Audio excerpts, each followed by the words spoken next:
Here's what I was able to find out. The situation in Ukraine is exactly what I was talking about earlier. Um, Lots of battles raging right now as we speak. Small arms fire, artillery shelling, mortars, grad rockets, which are like a multiple launch rocket system, uh, is being exchanged between Ukrainians, the proxy forces in eastern Ukraine, which is basically owned by Russia, um, and even some grad rockets I have heard are falling in Russian territory. So until I find out more details on what that entails, for now this is what I know.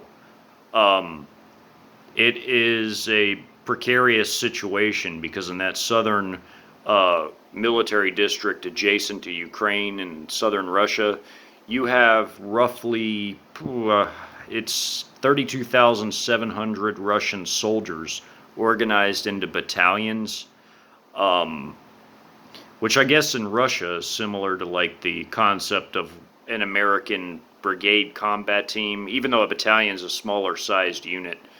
Maybe that's how they organize their forces. Um, but yeah, that's what's happening still.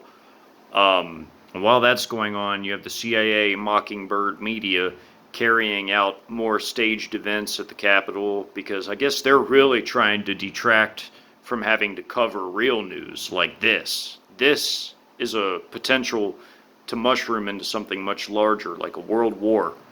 And they really, really don't want to cover stuff like this because that would actually involve them having to do their job as an actual media outlet and actually go on scene and cover something dangerous that they aren't in control of. They've become so used to covering these contrived, staged events because they already are there with their tents already set up and everything before all these things happen. That's how you know a staged event's about to occur. But yeah, they're so used to covering these contrived events that they haven't covered real news in so long they probably forgot how to do it. But yeah, that's going on. Then you have the whole Ebola thing going on in the background too. And then tie all that together with the border and Trojan horse forces from Russia, China, Iran, God knows only who else, literally. And you have the real makings of a classic disaster. That could bring down this whole country as that thing festers.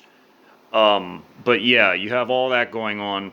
World War III is basically breaking out because uh, NATO and the regime in DC are trying to tell Ukraine that we are going to back them fully.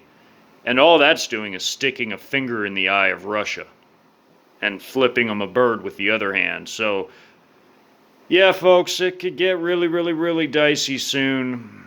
Make sure that you all have all your preps, your egress plans if you live in a city, because you might want to leave before this thing gets too bad. I mean, I'm not giving you advice. I'm just telling you what I myself would do if I lived in a big city still. I used to live in Dallas, Fort Worth area, down there. So if I were still living in that area, I would leave. I'm serious. Because this thing could get bad in days, weeks. Either way, it's bad. May Yeshua bless and keep you all always.